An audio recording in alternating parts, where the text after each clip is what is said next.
In the 16th century, Europe's greatest superpower wasn't ruled by a king on a throne, but by a queen on a ship. While her contemporaries were confined to palaces, she commanded a vast pirate fleet from the coast of North Africa. For over 3 decades, she was the most feared and successful naval commander in the Mediterranean. She wasn't just a pirate. She was a queen, a diplomat, a refugee. And she brought the mighty Spanish Empire to its knees. Her name was Sayyida al-Hurra, and her story was deliberately erased from history books for 500 years. This is why. Our story begins not on the high seas, but with a tragedy. Sayyida was born into a noble Muslim family in the Kingdom of Granada, the last Islamic stronghold in Spain.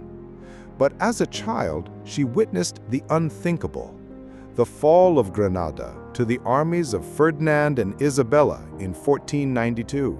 Forced to flee as refugees, her family, along with thousands of other Muslims and Jews, escaped across the Strait of Gibraltar to Morocco.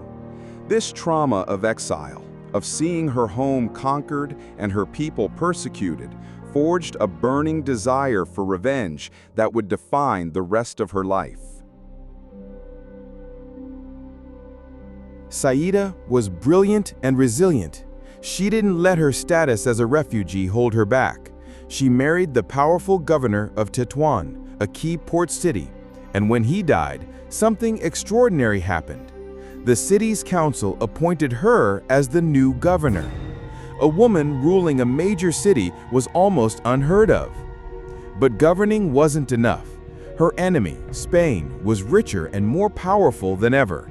So, she devised a master plan. She formed a legendary alliance with the most feared Ottoman pirate of the age, Barbarossa of Algiers. She provided Barbarossa with a safe harbor, supplies, and intelligence. In return, his fleet became her navy. Their target, not random trade ships, but specifically Spanish and Portuguese vessels. This wasn't random piracy. It was a calculated war of retribution. For the next 33 years, Sayyida al-Hurra, the noble lady who is free and independent, ruled the waves. Her corsairs dominated the Western Mediterranean, seizing ships, taking valuable cargo, and capturing high-ranking European nobles and merchants for ransom. The wealth she plundered rebuilt Tetuan into a magnificent city. But more importantly, she achieved her goal. She struck fear directly into the heart of Europe. Spanish chroniclers wrote of her in panic. Kings and merchants lost fortunes. She wasn't just a nuisance. She was a strategic threat that crippled their trade and humiliated their navy. Her power was so absolute that when the King of Portugal wanted to negotiate a peace treaty, he was told he must do it not on his terms or in his capital, but on hers in Tetuan. The European king had to sail to the court of the pirate queen he so feared. So, what happened to the queen who defied an empire? Power, especially a woman's power, is fragile. After marrying the Sultan of Morocco, the only time in Moroccan history a king married outside the capital, she was eventually overthrown in a political coup by her own stepson. She was stripped of her titles and exiled, her incredible legacy slowly buried by history. Why? Because the European powers who wrote the history books had no interest in remembering the Muslim refugee queen who out-pirated them all. She was an inconvenient, embarrassing truth. Sayyida al-Hurra's story is more than a tale of piracy and revenge.